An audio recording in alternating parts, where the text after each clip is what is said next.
Un employé d'usine de longue date et mécanicien de confiance, fort de plusieurs décennies d'expérience, m'a confié une vérité que je n'oublierai jamais, une vérité qui a complètement bouleversé ma vision des voitures. Les voitures ne consomment pas d'essence par hasard, c'est vous qui les y incitez. Il me l'a dit avec un de ces sourires qui dissimulent des années d'expérience en atelier et une sagesse pratique accumulée. Il m'a patiemment expliqué que la plupart des voitures ne consomment pas plus d'essence parce qu'elles sont vieilles ou que le moteur ne fonctionne plus aussi bien qu'avant, mais parce que leurs propriétaires répètent les mêmes erreurs sans s'en rendre compte. De petites négligences, des gestes du quotidien, des habitudes apparemment inoffensives qui transforment n'importe quelle voiture en une véritable gouffre à essence. Le pire, c'est que ces erreurs sont si simples à éviter que lorsqu'on les découvre enfin, on se demande vraiment pourquoi personne ne nous l'avait dit avant. Aujourd'hui, je vais vous présenter les 22 habitudes spécifiques qui font que votre voiture consomme de l'essence comme un camion. Et surtout, comment les corriger pour qu'elles fonctionnent comme au premier jour. Négliger le contrôle de la pression du système d'alimentation. C'est un problème qui passe souvent inaperçu jusqu'à ce qu'il soit trop tard.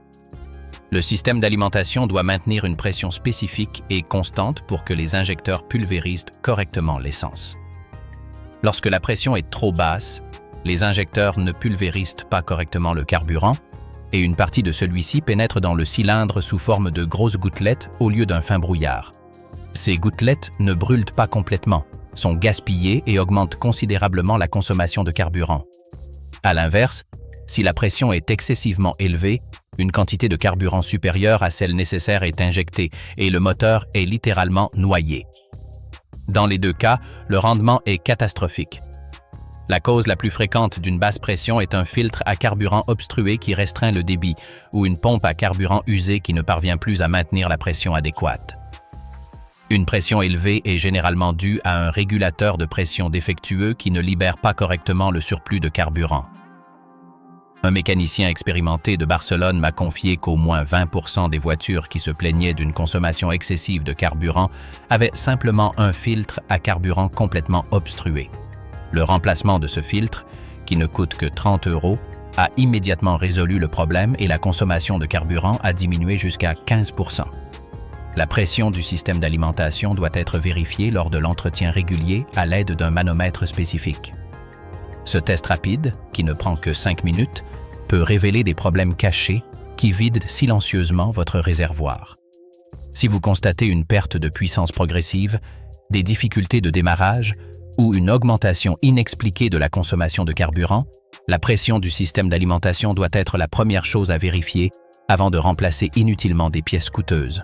Laisser sa voiture à l'arrêt pendant de longues périodes.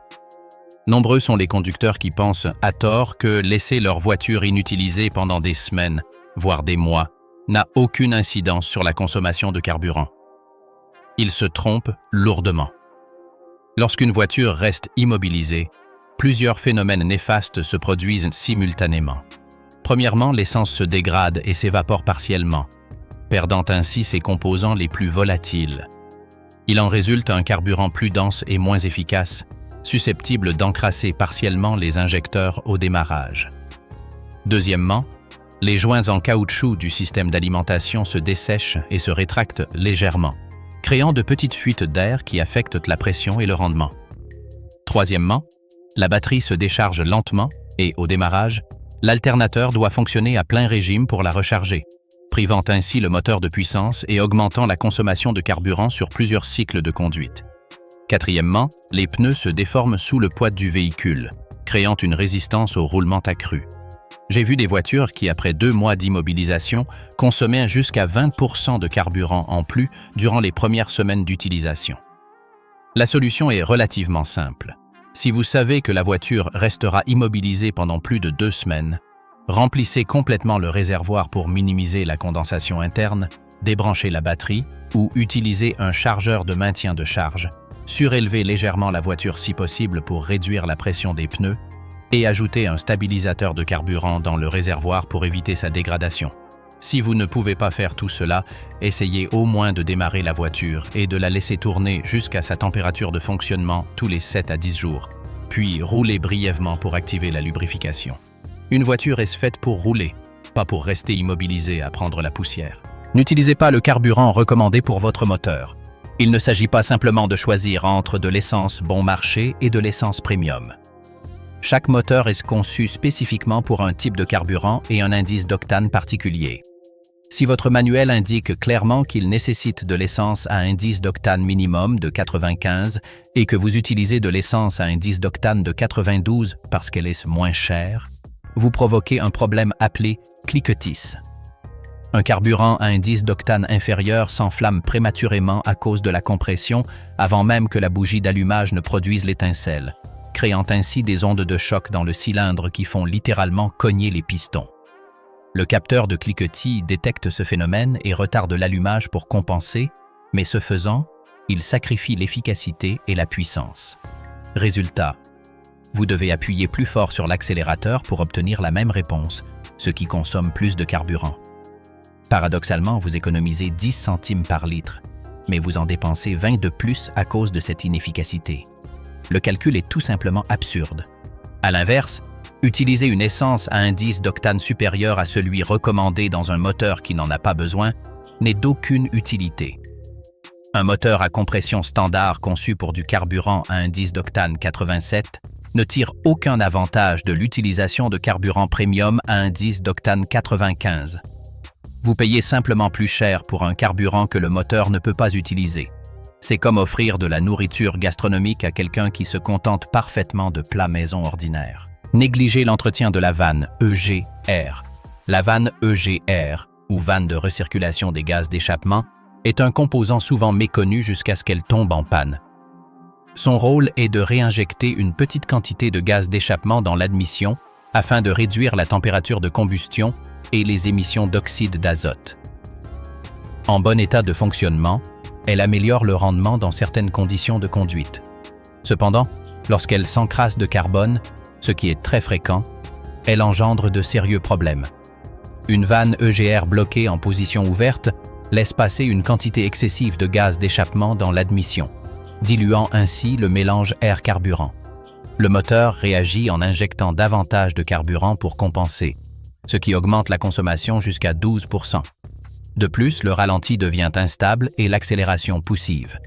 Une vanne EGR bloquée en position fermée n'augmente pas directement la consommation, mais elle provoque des cliquetis et une surchauffe, ce qui finit par réduire le rendement du moteur. La vanne EGR s'encrasse plus rapidement si vous effectuez principalement des trajets courts en ville, où le moteur n'atteint jamais sa température de fonctionnement optimale, ou si vous utilisez un carburant de mauvaise qualité. Il est recommandé de nettoyer la vanne EGR environ tous les 50 000 km. L'opération consiste à la démonter et à nettoyer les dépôts de carbone à l'aide de produits spécifiques, voire mécaniquement. Certains mécaniciens préfèrent de la remplacer, mais une vanne neuve coûte entre 200 et 400 €, tandis que son nettoyage ne coûte qu'une cinquantaine d'euros. Une astuce que j'ai apprise d'un mécanicien allemand. Tous les 2 ou 3 mois, faites un tour sur l'autoroute pendant 20 minutes à un régime moteur modérément élevé, par exemple 3500 tours par minute en 3e ou 4e vitesse. Utilisez une huile moteur inadaptée ou de mauvaise qualité. L'huile moteur remplit 2 fonctions principales. Lubrifier pour réduire les frottements et assurer l'étanchéité des segments de piston pour maintenir la compression. Ces 2 fonctions influent directement sur la consommation de carburant. Si vous utilisez une huile trop visqueuse, plus épaisse que celle recommandée, le moteur doit fournir plus d'efforts pour la faire circuler dans le système, notamment au démarrage à froid. Cette résistance supplémentaire consomme de la puissance, ce qui se traduit directement par une surconsommation de carburant, généralement de 3 à 5%. Si vous utilisez une huile trop fluide, moins visqueuse que celle recommandée, elle n'assure pas une étanchéité correcte des segments de piston et une partie de la pression de combustion s'échappe dans le carter au lieu de pousser le piston vers le bas. Il en résulte une perte de compression, une perte de puissance et un besoin accru de carburant pour compenser. De plus, une huile de mauvaise qualité se dégrade plus rapidement et perd ses propriétés lubrifiantes. Lorsque l'huile est dégradée, les frottements internes du moteur augmentent considérablement. C'est comme essayer de faire tourner des pièces métalliques avec du sable entre elles au lieu d'huile propre. Chaque constructeur spécifie précisément la viscosité d'huile recommandée. 5, P-30, 0 WA-20, 10 W-40, etc. Ces valeurs ne sont pas indicatives. Il s'agit d'exigences liées aux tolérances spécifiques du moteur. Utiliser l'huile appropriée et la vidanger régulièrement selon les préconisations du constructeur permet d'améliorer le rendement énergétique jusqu'à 7% par rapport à l'utilisation d'une huile inadaptée ou dégradée. De plus, les huiles synthétiques modernes, bien que plus chères à l'achat, réduisent davantage les frottements que les huiles minérales classiques et peuvent améliorer la consommation de carburant de 2 à 3% supplémentaires. Mauvais réglage de l'écartement des bougies. C'est une de ces erreurs incroyablement simples dont on a du mal à croire qu'elles puissent causer autant de dégâts. Les bougies d'allumage sont littéralement le cœur de la combustion du moteur. Elles génèrent l'étincelle électrique qui enflamme le mélange air-carburant dans les cylindres. Mais si l'écartement exact entre leurs électrodes, ce minuscule espace où l'étincelle jaillit, n'est pas conforme aux spécifications, la combustion devient incomplète et inefficace. En d'autres termes, une partie du carburant pénètre dans le cylindre, mais ne brûle pas complètement. Il en résulte inévitablement une surconsommation de carburant, une perte de puissance et un moteur qui semble constamment réclamer du carburant, comme quelqu'un qui commande un café toutes les demi-heures. Nombre de mécaniciens changent les bougies d'allumage à l'œil nu ou en installent de nouvelles directement sans vérifier l'écartement au préalable. C'est une grave erreur. Chaque moteur a un écartement spécifique qui varie selon le constructeur et le type exact de bougie. Si l'écartement est trop faible, l'étincelle sera faible et insuffisante. S'il est trop important, l'étincelle sera inefficace et une précieuse énergie sera gaspillée. L'idéal serait d'utiliser un outil de réglage d'écartement des bougies. Cet outil, si peu coûteux qu'il coûte moins cher qu'un café, vous permettra d'économiser des litres de carburant chaque mois. Et non, son réglage ne requiert ni génie ni études poussées. Il suffit d'ajuster délicatement l'électrode jusqu'à atteindre la valeur exacte indiquée dans le manuel du véhicule. Un détail infime, mais qui a un impact considérable sur les performances. Conduire avec des pneus sous-gonflés. Cela paraît évident. Pourtant rares sont les conducteurs qui prennent ce point au sérieux. Un pneu sous-gonflé s'use non seulement beaucoup plus vite, mais il augmente aussi considérablement le frottement avec l'asphalte. Et ce frottement est un véritable fléau pour la consommation de carburant. Selon des études menées par des fabricants comme Michelin et Bridgestone, rouler avec des pneus sous-gonflés de seulement 0,5 kg par cm² peut augmenter la consommation de carburant jusqu'à 10%. Autrement dit, si vous faites le plein chaque semaine, vous gaspillez littéralement un plein sur 10 simplement parce que vous êtes trop paresseux pour vérifier la pression. Mais le problème ne s'arrête pas là. Une pression insuffisante affecte également la direction, dégrade le freinage et sollicite davantage la suspension. C'est comme marcher avec les lacets d'effet.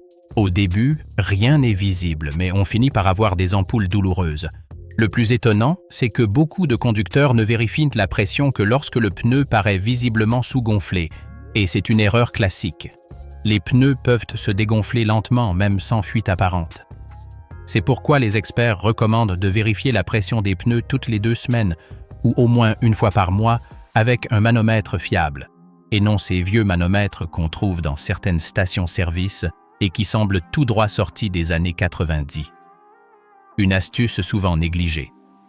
Vérifiez toujours la pression à froid avant de prendre la route. La chaleur générée par le frottement augmente temporairement la pression et peut fausser complètement la mesure. Maintenir une pression correcte prolonge non seulement la durée de vie des pneus, mais réduit aussi la charge sur le moteur. Un filtre à air encrassé. Voici l'une des erreurs les plus fréquentes, et pourtant les plus insidieuses. Le filtre à air permet au moteur de respirer sans aspirer de poussière, de sable ou d'insectes. S'il est propre, l'air pénètre facilement, le mélange air-carburant est optimal et la combustion est efficace.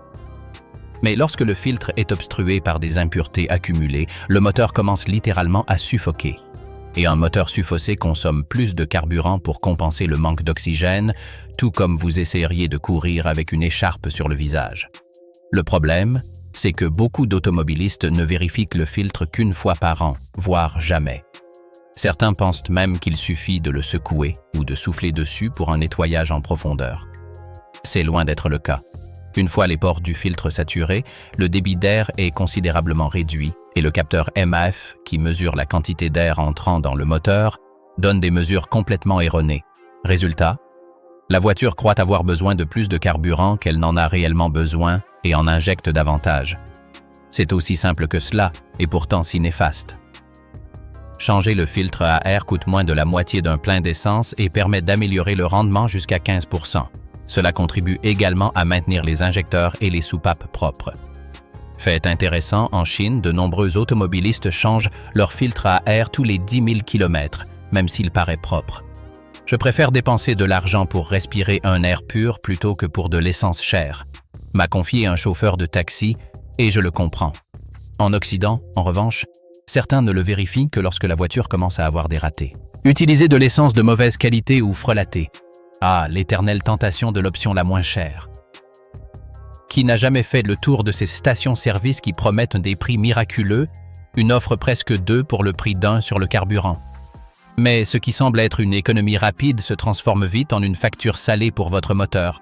L'essence frelatée ou de mauvaise qualité contient des impuretés, un indice d'octane inférieur à celui annoncé, et parfois même de l'eau ou des solvants recyclés, un véritable poison. Lorsque vous faites le plein avec ce type de carburant, le moteur fonctionne en dehors de sa plage de fonctionnement optimale. La combustion devient irrégulière, les pistons vibrent plus que la normale, les capteurs sont perturbés et la voiture perd de la puissance tout en consommant davantage d'essence pour tenter de compenser. C'est comme donner une bouteille de soda à un athlète au lieu d'eau et lui demander de courir un marathon. Le pire, c'est que les dégâts ne sont pas immédiatement visibles. Les effets apparaissent progressivement. Le ralenti devient instable. La consommation de carburant augmente sensiblement. Le voyant moteur clignote frénétiquement. Et avant même de vous en rendre compte, vos injecteurs sont encrassés et votre pot catalytique est endommagé. La solution est simple. Faites toujours le plein dans des stations-service réputées, de préférence de marques connues. Et si votre voiture est conçue pour du super sans plomb, n'utilisez pas d'essence ordinaire. Ce n'est pas un luxe superflu, c'est une nécessité mécanique. De plus, l'utilisation d'un nettoyant pour système d'injection certifié tous les 2 ou 3 mois peut aider à éliminer les dépôts accumulés et à maintenir le système propre. L'essence bon marché finit parfois par coûter cher, elle a aussi une mauvaise odeur et produit de la fumée noire, accélérée au point mort ou au démarrage à froid. C'est l'erreur classique des conducteurs impatients le matin. On arrive à la voiture, on tourne la clé et, sans réfléchir, on accélère brusquement comme si le moteur avait besoin d'un coup de pouce pour se réveiller. Une erreur monumentale. Pendant les premières secondes après le démarrage, l'huile est encore froide et n'a pas encore circulé dans tout le système. Accélérer à ce moment-là fait fonctionner les pistons et les soupapes sans lubrification suffisante, ce qui non seulement accélère l'usure interne, mais gaspille aussi du carburant inutilement. Car oui, ce rugissement que vous aimez entendre en accélérant à froid ne fait pas avancer la voiture d'un pouce, mais il consomme de l'essence comme si c'était le cas. Et pire encore, si vous faites cela en hiver, les dégâts sont exponentiellement multipliés. Le carburant s'évapore mal, le mélange air-carburant se déséquilibre et le moteur doit compenser en injectant plus de carburant. C'est comme s'il disait « Soit tu me laisses chauffer correctement, soit je te facture des litres d'essence. » La bonne méthode est incroyablement simple. Démarrez la voiture. Laissez-la tourner au ralenti pendant une trentaine de secondes, puis accélérez doucement. Inutile de la laisser chauffer pendant 5 minutes comme autrefois, car les moteurs modernes n'en ont pas besoin. Il faut cependant laisser le temps à l'huile de circuler dans le système. Votre moteur n'est pas un coq enragé, inutile de le réveiller en hurlant. Conduire avec un chargement inutile. C'est le voleur le plus paresseux, mais aussi le plus tenace. Charger sa voiture de poids superflu, c'est comme aller à la salle de sport avec un sac à dos rempli de briques. On se fatigue plus vite et sans raison. Chaque kilo supplémentaire oblige le moteur à travailler davantage, ce qui se traduit directement par une consommation de carburant plus élevée. Selon l'Agence américaine de protection de l'environnement, EPA, transporter seulement 100 kg supplémentaires peut augmenter la consommation de carburant jusqu'à 5%. Faites le calcul. Un coffre rempli d'outils inutilisés, de cartons, de bouteilles d'eau, de vêtements, de parapluies, de câbles. ce gonfleur de pneus qui ne fonctionne plus depuis 2015. Tout cela s'additionne. Même les barres de toit ou les porte-bagages laissés en place après un voyage augmentent la résistance au vent et la consommation. Et vous savez ce qui est le pire? Beaucoup de gens ne se souviennent même plus de ce qu'ils transportent à l'arrière. C'est comme si la voiture était un entrepôt ambulant. Faites un grand nettoyage de votre coffre tous les mois. Ne gardez que l'essentiel, cric, triangle de signalisation, trousse de premiers secours et outils de base.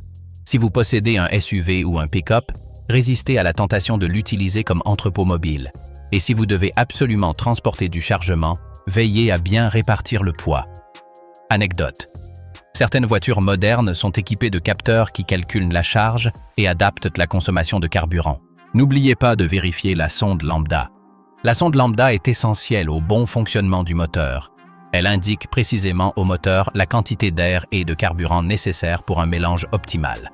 En cas de défaillance, la voiture se met à consommer du carburant de manière incontrôlée, comme dans un buffet à volonté. Ce petit composant mesure les gaz d'échappement et transmet les données au calculateur pour ajuster le mélange air-carburant. S'il est encrassé, endommagé ou ancien, le système fonctionne alors à l'aveugle.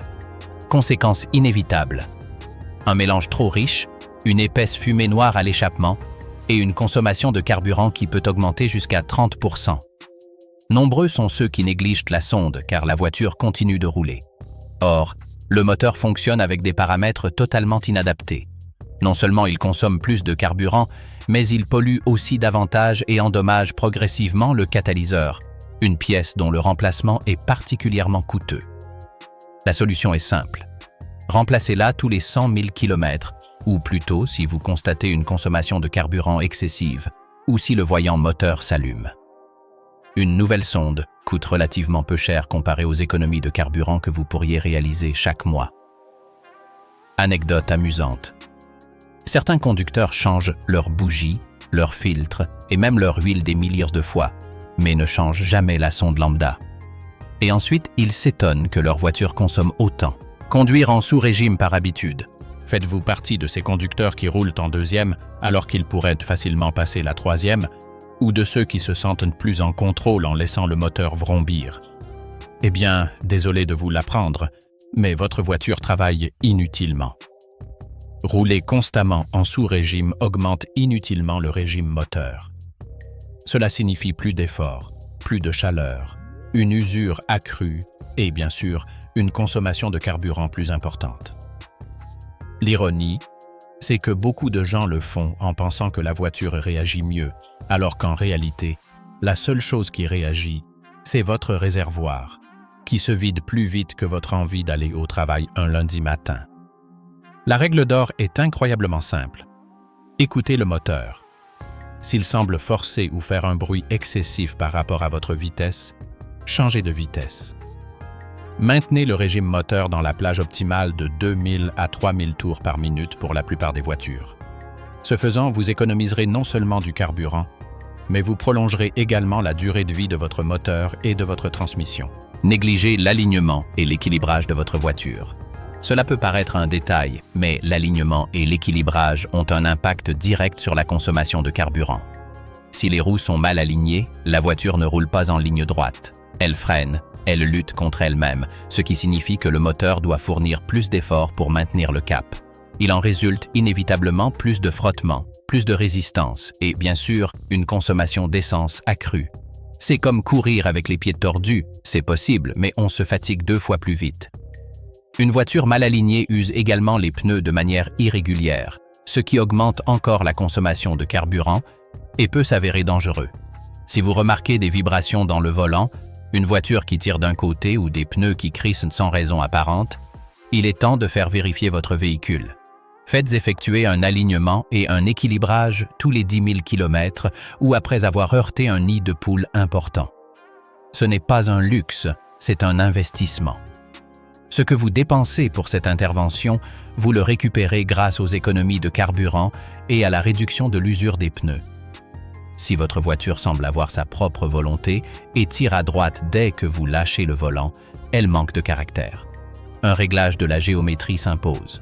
Et si vous pensiez qu'un simple changement de filtre et l'utilisation d'essence de qualité suffisaient, Détrompez-vous.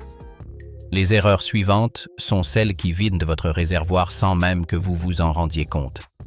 Certaines de ces habitudes sont si courantes que vous les commettez probablement vous-même quotidiennement, et chacune d'elles vous coûte littéralement des centaines d'euros par an.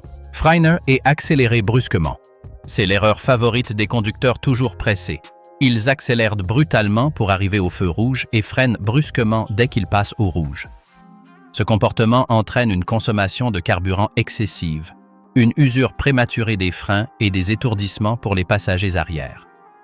À chaque accélération franche, le moteur injecte une grande quantité de carburant pour obtenir la réponse immédiate recherchée. Mais comme on freine presque toujours peu après, toute cette énergie est gaspillée. C'est comme foncer à toute vitesse vers un mur et se vanter d'y être arrivé juste avant l'impact. De plus, les freinages brusques et constants augmentent considérablement la température des freins et réduisent significativement leur durée de vie. Conduire en douceur, en anticipant la circulation, permet de réduire la consommation de carburant jusqu'à 15%. Une astuce pratique et efficace. Imaginez un verre d'eau plein sur votre tableau de bord, sans en renverser une seule goutte. Si vous parvenez à le faire sans vous mouiller, vous conduisez efficacement. Et oui, je sais pertinemment qu'en circulation dense, cela paraît impossible, mais même une conduite un peu plus souple fait une énorme différence à long terme. Négliger les petites fuites ou les gouttes d'huile est une erreur. Quelques gouttes sous la voiture, ça ne paraît pas grave, n'est-ce pas?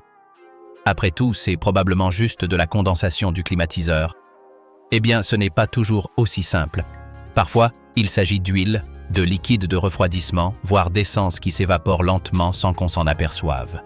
Et voici le fait que personne ne vous dit « une seule goutte par seconde représente plusieurs litres perdus par mois ». Vous gaspillez votre argent comme si vous arrosiez des plantes. Les petites fuites sont extrêmement dangereuses. Non seulement elles augmentent la consommation de carburant, mais elles peuvent aussi endommager gravement des composants si le niveau d'huile ou de liquide de refroidissement est trop bas. De plus, l'évaporation de l'essence produit des vapeurs dangereuses et pollue bien plus qu'un vieux moteur des années 80 en marche. La solution est très simple. Inspectez visuellement le sol où vous vous garez et le compartiment moteur au moins une fois par semaine. Si vous remarquez des taches huileuses foncées, des traces de liquide de refroidissement vert vif ou rose, ou une forte odeur d'essence persistante, n'ignorez pas le problème en pensant qu'il disparaîtra de lui-même. Plus tôt vous le vérifierez et y remédierez, moins la réparation sera coûteuse. Et ne vous laissez pas berner par l'excuse classique. Ce n'est qu'une petite goutte. Ce n'est pas grave. Si vous étiez payé 1 euro par goutte de fuite, vous auriez de quoi remplacer tout le système de freinage. Les fuites commencent par être minimes, mais elles s'aggravent. Et lorsque vous vous décidez enfin à les réparer, les dégâts sont déjà faits et la réparation coûte 10 fois plus cher. Un simple contrôle hebdomadaire peut vous faire économiser des centaines d'euros et de nombreux litres de carburant gaspillés. Conduire avec un moteur mal calé ou mal aligné. Ce problème est bien plus fréquent qu'on ne le pense et peut provenir d'un détail apparemment anodin comme une courroie de distribution mal alignée ou une bougie d'allumage inadaptée. Lorsque l'étincelle ne coïncide pas précisément avec le moment optimal de combustion, le moteur est complètement désynchronisé. Il en résulte inévitablement un cliquetis métallique audible, une perte de puissance importante et une consommation de carburant digne d'un avion de ligne au décollage. Un moteur mal aligné brûle le mélange air-carburant trop tôt ou trop tard dans le cycle de compression. Par conséquent, une part importante de l'énergie est gaspillée sous forme de chaleur au lieu d'être convertie en mouvement utile. C'est un problème invisible à l'œil nu, mais qui consomme énormément d'essence sans que vous vous en rendiez compte, jusqu'à ce que vous consultiez votre facture mensuelle. Le détecter est relativement simple. Si la voiture vibre anormalement, émet des cliquetis, des bruits métalliques caractéristiques ou a de sérieuses difficultés à maintenir un ralenti stable, le calage de l'allumage est probablement incorrect. Confier le réglage complet de votre moteur à un garage de confiance peut faire toute la différence entre un moteur efficace et un moteur gourmand en carburant. Ne pas changer les bougies d'allumage à temps. Les bougies d'allumage sont conçues pour durer longtemps, c'est vrai, mais elles ne sont ni éternelles ni indestructibles. Les fabricants mettent en avant une durée de vie de 100 000 km pour leurs bougies, mais c'est dans des conditions de laboratoire absolument parfaites. En conditions réelles, avec une circulation urbaine dense, des démarrages à froid fréquents et un carburant de qualité variable, les bougies s'usent bien avant d'atteindre ce chiffre optimiste. Les électrodes s'érodent progressivement, l'écartement entre elles se modifie et devient incorrect. Des bougies usées provoquent une combustion faible ou irrégulière du mélange air-carburant. Le moteur, détectant cette combustion non optimale, compense automatiquement en injectant plus de carburant pour tenter de maintenir sa puissance. La consommation de carburant augmente progressivement, si lentement qu'on ne s'en aperçoit qu'en la comparant au mois précédent. En pratique, il est recommandé de changer les bougies d'allumage tous les 60 000 km en conditions de conduite mixte normale. Si vous conduisez principalement en ville, avec de nombreux arrêts et redémarrages, envisagez de les changer tous les 30 000 km. De plus, il est absolument crucial d'investir dans des bougies d'allumage de haute qualité, provenant de marques réputées comme NGK, Denso ou Bosch, qui bénéficient de plusieurs décennies d'expérience et d'une solide réputation. Les bougies d'allumage bon marché et sans marque vendue dans les magasins discount peuvent tomber en panne prématurément, endommager votre moteur et, au final, vous coûter beaucoup plus cher. Une bougie d'allumage de qualité peut coûter 10 ou 15 €, tandis qu'une bougie bon marché peut coûter 5 €. Mais si cette dernière tombe en panne après 20 000 km et endommage le pot catalytique, ces 5 € économisés pourraient vous coûter 2 000 € de réparation. Les bougies d'allumage sont petites mais essentielles. Elles méritent donc une attention particulière et un investissement approprié. Mauvaise utilisation de la climatisation. La climatisation consomme indéniablement de l'énergie du moteur, mais elle ne vide pas forcément votre réservoir si vous l'utilisez judicieusement. L'erreur la plus fréquente que je constate est de mettre la climatisation à fond avec les fenêtres grandes ouvertes. C'est un gaspillage d'énergie précieux. L'air refroidit alors qu'il s'échappe aussitôt par les fenêtres. La bonne stratégie est la suivante. Tout d'abord, lorsque vous montez dans votre voiture, qui a stationné en plein soleil, aérez bien l'habitacle en ouvrant toutes les fenêtres et en roulant lentement pendant 1 ou 2 minutes. Cela permet d'évacuer l'air très chaud accumulé. Ensuite, fermez toutes les fenêtres et allumez la climatisation. Utilisez le mode recyclage pour refroidir plus rapidement, car vous refroidissez le même air plusieurs fois au lieu d'aspirer constamment de l'air chaud extérieur. Ne réglez pas la température au minimum, 16 degrés Celsius, si vous êtes déjà à l'aise à 23 degrés Celsius. Chaque degré compte et consomme de l'énergie. Veillez à ce que les filtres de votre habitacle soient propres, car lorsqu'ils sont encrassés, le climatiseur doit fournir un effort considérable pour faire circuler l'air, ce qui entraîne un gaspillage d'énergie. Voici une astuce peu connue. Éteignez la climatisation quelques minutes avant d'arriver à destination. Le système continue de diffuser de l'air frais résiduel pendant quelques minutes après l'arrêt, alors profitez-en. La climatisation est un confort appréciable et indispensable en été, mais utilisée judicieusement, elle consommera moins d'énergie que vous ne le pensez. Négligez l'huile de transmission, qu'elle soit manuelle ou automatique. La transmission a absolument besoin d'une huile propre et au niveau correct pour des changements de vitesse fluides et efficaces. Si l'huile est vieille, contaminée ou si son niveau est bas, la transmission force considérablement, génère plus de chaleur interne et fonctionne moins bien. Le moteur doit compenser cette perte d'efficacité par une puissance accrue, ce qui se traduit directement par une consommation de carburant plus élevée. Les transmissions automatiques sont particulièrement sensibles à la qualité et au niveau de l'huile. Il est généralement recommandé de vidanger l'huile de transmission conformément aux spécifications du manuel, généralement tous les 60 000 km, bien que certains constructeurs annoncent une vidange à vie, ce qui n'est techniquement vrai que si l'on considère que leur durée de vie prévue est d'à peine 100 000 km. Vérifier régulièrement le niveau est complexe car de nombreuses transmissions modernes ne disposent pas de jauge accessible et nécessitent une procédure spécifique qui requiert généralement de soulever le véhicule. Une transmission qui patine lors des changements de vitesse, qui passe les vitesses brutalement avec des à-coups audibles ou qui tarde à s'engager, consomme beaucoup plus de carburant car elle perd de l'énergie par frottement interne au lieu de la transmettre efficacement aux roues. L'entretien préventif de l'huile de transmission permet non seulement de réaliser des économies de carburant, mais aussi d'éviter des milliers d'euros de réparation ou de remplacement complet de la transmission, dont le coût peut varier entre 3 et 7 000 euros selon le véhicule. Une vidange coûte entre 150 et 300 euros. Le calcul est sans appel. Prévenir est infiniment moins coûteux que réparer. Conduire les fenêtres ouvertes à grande vitesse.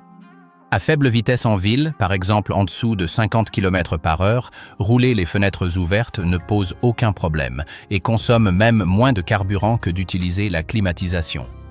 En revanche, sur autoroute, à plus de 80 km/h, la résistance aérodynamique augmente considérablement et de façon exponentielle.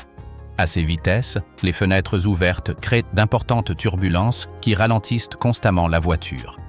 Le moteur doit alors fournir un effort beaucoup plus important pour vaincre cette résistance, ce qui entraîne une consommation de carburant nettement supérieure à celle obtenue avec la climatisation et les fenêtres fermées. Des études ont montré que sur autoroute, les fenêtres ouvertes peuvent augmenter la consommation de carburant jusqu'à 20%, tandis que la climatisation ne l'augmente que de 10%. La meilleure stratégie consiste à fermer toutes les fenêtres et à utiliser la climatisation sur autoroute, mais à les ouvrir en ville où la vitesse est réduite et l'aérodynamisme moins critique. Il est également conseillé de retirer les barres de toit lorsqu'elles ne sont pas utilisées. Même vides, elles réduisent considérablement l'aérodynamisme du véhicule et augmentent sa consommation de carburant. Chaque amélioration aérodynamique compte, surtout sur l'autoroute où l'on roule des heures à grande vitesse.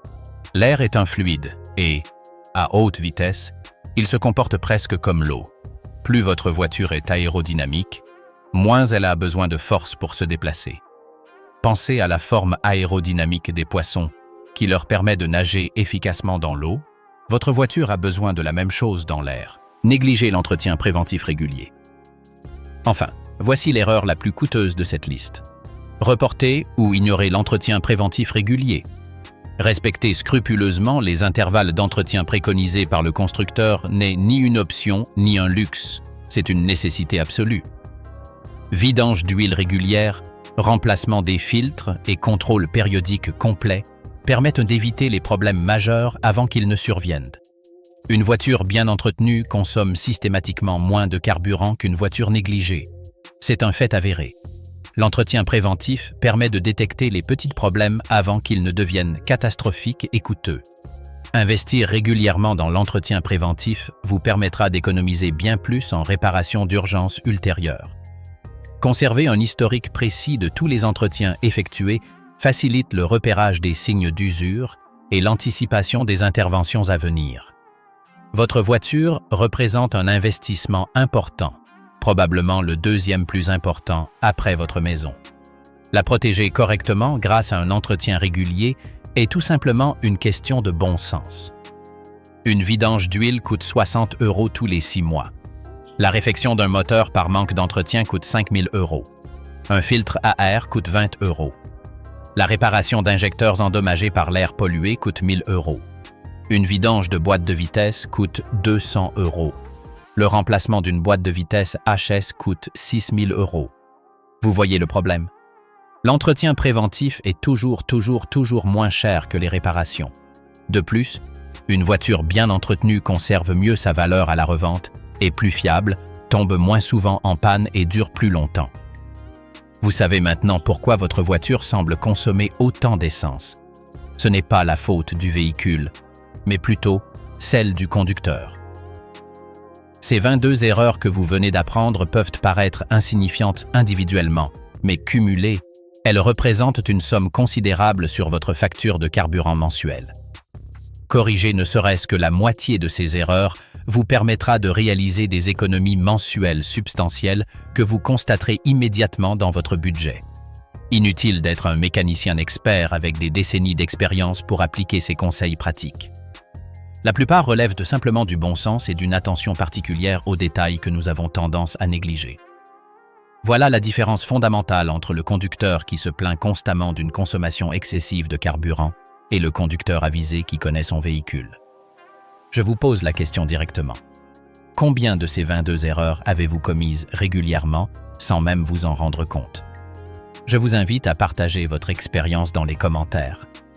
Votre témoignage aidera peut-être d'autres conducteurs à éviter les mêmes erreurs coûteuses. De petits changements réguliers dans vos habitudes de conduite et d'entretien génèrent des économies importantes et cumulatives sur le long terme. Bien entretenir sa voiture, c'est littéralement prendre soin de son budget et des finances de sa famille. Le savoir, c'est le pouvoir, et vous avez désormais le pouvoir et les informations nécessaires pour réduire considérablement votre consommation de carburant et optimiser les performances de votre voiture.